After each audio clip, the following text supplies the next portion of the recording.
ಯಾವುದೇ ಲಾಭದಾಯಕ ಉದ್ಯಮ ಮಾಡದಿದ್ರೂ ಕೂಡ ರಿಸರ್ವ್ ಬ್ಯಾಂಕ್ ಆಫ್ ಇಂಡಿಯಾ ಈ ಬಾರಿ ಕೇಂದ್ರ ಸರ್ಕಾರಕ್ಕೆ ಬರೋಬ್ಬರಿ 3 ಲಕ್ಷ ಕೋಟಿ ರೂಪಾಯಿಗೂ ಅಧಿಕ ಹಣವನ್ನ ನೀಡಲು ಸಿದ್ಧತೆಯನ್ನ ನಡೆಸ್ತಾ ಇದೆ. ಹೌದು, ಇದು ಭಾರತದ ಆರ್ಥಿಕ ಇತಿಹಾಸದಲ್ಲೇ ಅತ್ಯಂತ ಗರಿಷ್ಠ ಮೊತ್ತದ ವರ್ಗಾವಣೆಯಾಗುವ ಸಾಧ್ಯತೆ ಇದೆ. ಜಾಗತಿಕ ಮಾರುಕಟ್ಟೆಯಲ್ಲಿ ಕಚ್ಚಾ ತೈಲ ಬೆಲೆ ಏರಿಕೆ ಮತ್ತು ಭೌಗೋಳಿಕ ರಾಜಕೀಯ ಉದ್ವಿಗ್ನತೆಯ ನಡುವೆ ಈ ಬೃಹತ್ ನಿಧಿ ನಮ್ಮ ದೇಶದ ಬಜೆಟ್ಗೆ ಹೇಗೆ ರಕ್ಷಾ ಕವಚವಾಗಲಿದೆ? RBI ಈ ಕೋಟ್ಯಾಂತರ ರೂಪಾಯಿ ಹಣವನ್ನ ಎಲ್ಲಿಂದ ಗಳಿಸುತ್ತೆ?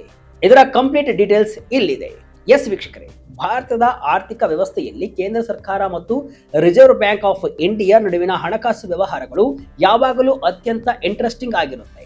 ಈ ಬಾರಿ RBI ಕೇಂದ್ರ ಸರ್ಕಾರಕ್ಕೆ ದಾಖಲೆಯ ಸಪ್ಲೈರ್ಸ್ ಅಥವಾ ಹೆಚ್ಚುವರಿ ಹಣವನ್ನ ವರ್ಗಾವಣೆ ಮಾಡಲು ಸಿದ್ಧತೆಯನ್ನು ನಡೆಸಿ. ಮಾರುಕಟ್ಟೆಯ ಆರ್ಥಿಕ ತಜ್ಞರ ಅಂದಾಜಿನ ಪ್ರಕಾರ 2025-26ರ ಆರ್ಥಿಕ ವರ್ಷದ ಅವಧಿಯ ಬರೋಬ್ಬರಿ 2.8 ಲಕ್ಷ ಕೋಟಿ ರೂಪಾಯಿಯಿಂದ 3.4 ಲಕ್ಷ ಕೋಟಿ ರೂಪಾಯಿಗಳವರೆಗಿನ ಬೃಹತ್ ಮೊತ್ತವನ್ನ RBI ಸರ್ಕಾರಕ್ಕೆ ವರ್ಗಾಯಿಸಲಿದೆ. ಈ ಬೃಹತ್ ವರ್ಗಾವಣೆಯು ಭಾರತದ ಇತಿಹಾಸದಲ್ಲೇ ಅತ್ಯಂತ ಗರಿಷ್ಠ ವರ್ಗಾವಣೆಯಾಗುವ ಸಾಧ್ಯತೆ ಇದೆ.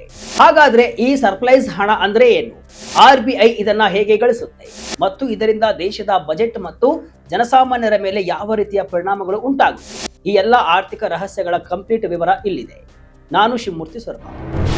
ಸರ್ಕಾರಕ್ಕೆ RBI ನಿಂದ ದಾಖಲೆಯ ಗಿಫ್ಟ್, ಆರ್ಥಿಕ ಅನಿಶ್ಚಿತತೆ ನಡುವೆ ದೊಡ್ಡ ಸಪೋರ್ಟ್.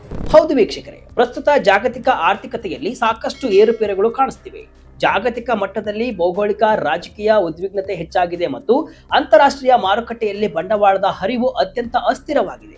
ಇಂತಹ ಕಠಿಣ ಪರಿಸ್ಥಿತಿಯಲ್ಲಿ RBI ನೀಡಲು ಉದ್ದೇಶಿಸಿರುವಂತಹ ಈ ಸರ್ಪ್ರೈಸ್ ವರ್ಗಾವಣೆಯು ಕೇಂದ್ರ ಸರ್ಕಾರಕ್ಕೆ ಒಂದು ದೊಡ್ಡ ಆರ್ಥಿಕ ರಕ್ಷಾ ಕವಚ ಅಥವಾ ಫಿಸ್ಕಲ್ ಕುಷನ್ ಒದಗಿಸಲಿದೆ. ಈ ಬಾರಿಯ ನಿರೀಕ್ಷಿತ 2.8ರಿಂದ 3.4 ಲಕ್ಷ ಕೋಟಿ ರೂಪಾಯಿ ವರ್ಗಾವಣೆಯು ಕಳೆದ ಹಣಕಾಸು ವರ್ಷದಲ್ಲಿ ವರ್ಗಾವಣೆಯಾಗಿದ್ದ 2.69 ಲಕ್ಷ ಕೋಟಿ ರೂಪಾಯಿಗಿಂತಲೂ ಹೆಚ್ಚಾಗಿದೆ. RBI ಬೋರ್ಡ್ ಸಭೆಯಲ್ಲಿ RBIನ ಪರಿಷ್ಕೃತ economic capital frame work rules ಅಡಿಯಲ್ಲಿ ಈ ಅಮೌಂಟ್ ಅನ್ನ ಫೈನಲ್ ಮಾಡಲಾಗ್ತಿದೆ. ಏನಿದು RBI ಸಪ್ಲೈಸ್ ವರ್ಗಾವಣೆ? ಕೇಂದ್ರ ಬ್ಯಾಂಕ್ ಹೇಗೆ ಹಣ ಗಳಿಸುತ್ತೆ? ಬಹಳಷ್ಟು ಜನರಿಗೆ ಒಂದು ಕುತೂಹಲ ಇರುತ್ತೆ. ರಿಸರ್ವ್ ಬ್ಯಾಂಕ್ ಕೂಡ ಭಾರತ ಸರ್ಕಾರದ ಒಂದು ಅಂಗವೇ ಆಗಿದ್ರು ಕೂಡ ಅದು ಸರ್ಕಾರಕ್ಕೆ ಇಷ್ಟೊಂದು ದೊಡ್ಡ ಪ್ರಮಾಣದ ಹಣವನ್ನ ಯಾಕೆ ಮತ್ತು ಹೇಗೆ ನೀಡುತ್ತೆ? ಇದನ್ನ ಸಿಂಪಲ್ ಆಗಿ ಅರ್ಥ ಮಾಡಿಕೊಳ್ಳೋಣ. RBI ಯಾವುದೇ ಲಾಭದಾಯಕ ವ್ಯಾಪಾರ ಮಾಡುವ ಸಂಸ್ಥೆ ಅಲ್ಲದಿದ್ರೂ ಕೂಡ ಅದರ ದೈನಂದಿನ ಕಾರ್ಯಚಟುವಟಿಕೆಗಳು ಮತ್ತು ಹೊಂದಿರುವಂತಹ ಆಸ್ತಿಗಳಿಂದ ಅದಕ್ಕೆ ಆದಾಯ ಬರುತ್ತೆ. RBI ಮುಖ್ಯವಾಗಿ 3 ಮೂಲಗಳಿಂದ ಆದಾಯವನ್ನ ಗಳಿಸುತ್ತೆ. ಅವು ಯಾವುವು ಅಂತ ಅಂದ್ರೆ, ಮೊದಲು ಬಾಂಡ್ ಮೇಲಿನ ಬಡ್ಡಿಯಿಂದ. RBI ತನ್ನ ಬಳಿ ಹೊಂದಿರುವಂತಹ ಕೇಂದ್ರ ಮತ್ತು ರಾಜ್ಯ ಸರ್ಕಾರಗಳ ಸೆಕ್ಯೂರಿಟಿಗಳು ಅಥವಾ ಗವರ್ಮೆಂಟ್ ಬಾಂಡ್ಗಳ ಮೇಲೆ ನಿಯಮಿತವಾಗಿ ಬಡ್ಡಿಯನ್ನ ಗಳಿಸುತ್ತೆ. ಸೆಕೆಂಡ್ ಬರೋದು ವಿದೇಶಿ ವಿನಿಮಯ ಆಪರೇಷನ್. RBI ದೇಶದ ರೂಪಾಯಿ ಮೌಲ್ಯವನ್ನ ಸ್ಥಿರವಾಗಿಡಲು ವಿದೇಶಿ ಕರೆನ್ಸಿಗಳನ್ನ, ಪ್ರಮುಖವಾಗಿ ಅಮೆರಿಕನ್ ಡಾಲರ್ಗಳ ಖರೀದಿ ಮತ್ತು ಮಾರಾಟ ಮಾಡುತ್ತೆ. ಈ ವಿದೇಶಿ ಕರೆನ್ಸಿಗಳ ವಹಿವಾಟಿನಲ್ಲಿ ಅದಕ್ಕೆ ಭಾರಿ ಲಾಭ ಸಿಗುತ್ತೆ. ಇನ್ನು ಮೂರನೆಯದಾಗಿ ವಿದೇಶಿ ಸ್ವತ್ತುಗಳ ಮೇಲಿನ ಆದಾಯ. RBI ವಿದೇಶಿ ಬ್ಯಾಂಕುಗಳಲ್ಲಿ ಇಟ್ಟಿರುವಂತಹ ಠೇವಣಿಗಳು ಮತ್ತು ವಿದೇಶಿ ಸರ್ಕಾರಿ ಸೆಕ್ಯೂರಿಟಿಗಳ ಮೇಲೂ ಬಡ್ಡಿಯನ್ನ ಪಡೆಯುತ್ತೆ. ಈ 3 ಮಾರ್ಗಗಳಿಂದ RBI ಆದಾಯವನ್ನ ಗಳಿಸುತ್ತೆ. RBIಗೆ ಬರುವಂತಹ ಈ ಒಟ್ಟು ಆದಾಯದಲ್ಲಿ ಅದು ತನ್ನ ಸಿಬ್ಬಂದಿ ವೆಚ್ಚ, ದಿನಬಳಕೆಯ ಖರ್ಚುಗಳು, ಆಸ್ತಿಗಳ ಸವಕಳಿ ಮತ್ತು ದೇಶದ ಆರ್ಥಿಕ ಭದ್ರತೆಗಾಗಿ ಅಗತ್ಯವಿರುವ ವಿವಿಧ ರಿಸ್ಕ್ ಪ್ರಾವಿಷನ್ಗಳನ್ನ ಅಥವಾ ಮೀಸಲು ನಿಧಿಯನ್ನ ಕಡಿತಗೊಳಿಸುತ್ತೆ. ಈ ಎಲ್ಲಾ ಕಡಿತಗಳ ನಂತರ ಉಳಿಯುವಂತಹ ನಿವ್ವಳ ಲಾಭವನ್ನೇ ಸರ್ಪ್ರೈಸ್ ಅಂತ ಕರೆಯಲಾಗುತ್ತೆ. ಇದನ್ನ RBI ಕಾಯ್ದೆ 1934ರ ಸೆಕ್ಷನ್ 47ರ ಅನ್ವಯ ಕೇಂದ್ರ ಸರ್ಕಾರಕ್ಕೆ ವರ್ಗಾವಣೆ ಮಾಡಲಾಗುತ್ತೆ. ಅಲ್ಲದೆ ಸೆಕ್ಷನ್ 48ರ ಅಡಿಯಲ್ಲಿ RBIಗೆ ಆದಾಯ ತೆರಿಗೆಯಿಂದ ವಿನಾಯಿತಿ ಇರುವುದರಿಂದ ಅದು ತೆರಿಗೆಯ ಬದಲಾಗಿ ತನ್ನ ಸಂಪೂರ್ಣ ಹೆಚ್ಚುವರಿ ಆದಾಯವನ್ನ ಸರ್ಕಾರಕ್ಕೆ ನೀಡುತ್ತೆ. ಎಕನಾಮಿಕ್ ಕ್ಯಾಪಿಟಲ್ ಫ್ರೇಮ್ ವರ್ಕ್ ಏನು? ಬಫರ್ ಗಾತ್ರ ಕಡಿತಗೊಂಡರೆ ವರ್ಗಾವಣೆ ಹೆಚ್ಚಳ. RBI ಎಷ್ಟು ಹಣವನ್ನ ಸರ್ಕಾರಕ್ಕೆ ನೀಡಬೇಕು ಮತ್ತು ಎಷ್ಟು ಹಣವನ್ನ ತನ್ನ ಬಳಿ ಕಾಯ್ದಿರಿಸಿಕೊಳ್ಬೇಕು ಎಂಬುದನ್ನ ನಿರ್ಧರಿಸಲು ಒಂದು ಪ್ರಮುಖ ನಿಯಮಾವಳಿ ಕೂಡ ಇದೆ. ಅದೇ ಎಕನಾಮಿಕ್ ಕ್ಯಾಪಿಟಲ್ ಫ್ರೇಮ್ ವರ್ಕ್. ಈ ನಿಯಮಾವಳಿಗಳನ್ನ 2019ರಲ್ಲಿ ಜಾರಿಗೆ ತರಲಾಯಿತು. ಮಾಜಿ RBI ಗವರ್ನರ್ ಬಿಮಲ್ ಜಲನ್ ನೇತೃತ್ವದ ಸಮಿತಿಯ ಶಿಫಾರಸುಗಳ ಆಧಾರದ ಮೇಲೆ ಈ ಚೌಕಟ್ಟನ್ನ ಸಿದ್ಧಪಡಿಸಲಾಯಿತು. ಈ ನಿಯಮಾವಳಿಯ ಪ್ರಕಾರ RBI ತನ್ನ ಬ್ಯಾಲೆನ್ಸ್ ಶೀಟ್ ನ ಒಟ್ಟು ಮೌಲ್ಯದ 4.5ರಿಂದ 7.5ರಷ್ಟನ್ನ ತುರ್ತು ರಿಸ್ಕ್ ಬಫರ್ ಆಗಿ ಇಟ್ಟುಕೊಳ್ಳಬೇಕಾಗುತ್ತೆ. ಇದನ್ನ ಕಾಂಟಿಂಜೆನ್ಸ್ ರಿಸ್ಕ್ ಬಫರ್ ಎನ್ನಲಾಗುತ್ತೆ.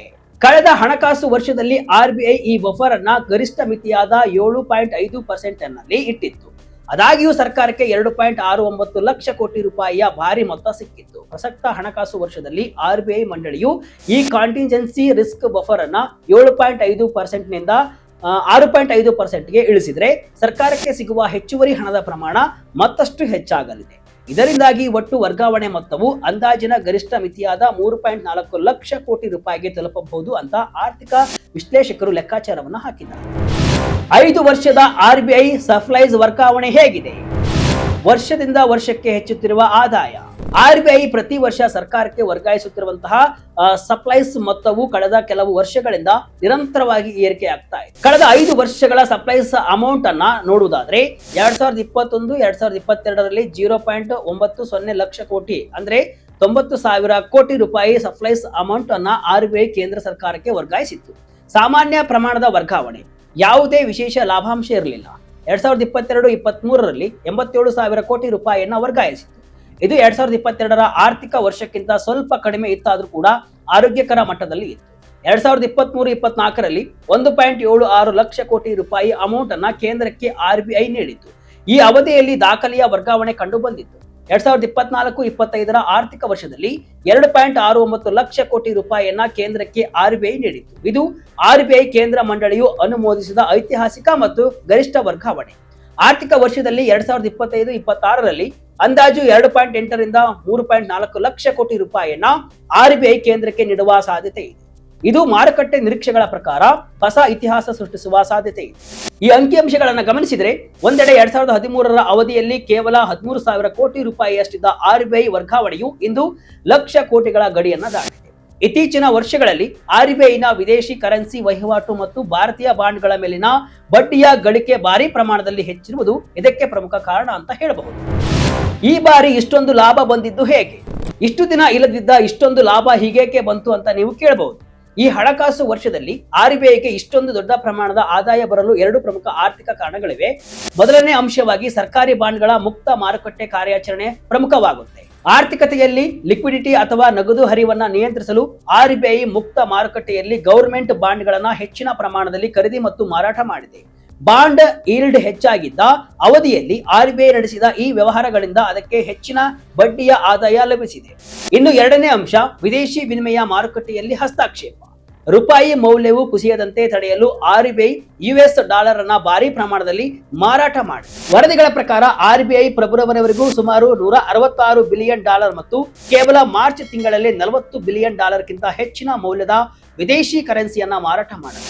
ಆದಾಗ್ಯೂ ಕೂಡ ಇದು ಕಳೆದ ವರ್ಷದ ಒಟ್ಟು ಮಾರಾಟವಾದ $399 ಬಿಲಿಯನ್ ಗಿಂತ ಕಡಿಮೆ ಇದ್ರೂ ಕರೆನ್ಸಿ ಮಾರುಕಟ್ಟೆಯ ಆರ್ಥಿಕ ಲಾಭಗಳಿಂದಾಗಿ ಈ ಬಾರಿ RBIಗೆ ನೈಜ ಲಾಭ ಹೆಚ್ಚಾಗಿದೆ. ಭವಿಷ್ಯದ ಭದ್ರತೆಗಾಗಿ ಮೀಸಲಿಡುವ ನಿಧಿಗಳು. RBI ತನ್ನ ಲಾಭದ ಹಣವನ್ನ ಸಂಪೂರ್ಣವಾಗಿ ಸರ್ಕಾರಕ್ಕೆ ಕೊಡುವುದಿಲ್ಲ.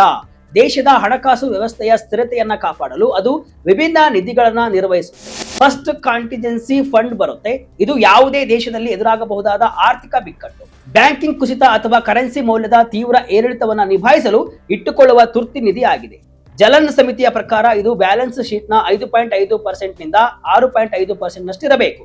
ಎರಡನೇದು ಅಸೆಟ್ ಡಿಪ್ರಿಸಿಯೇಷನ್ ಫಂಡ್ ಬರುತ್ತೆ.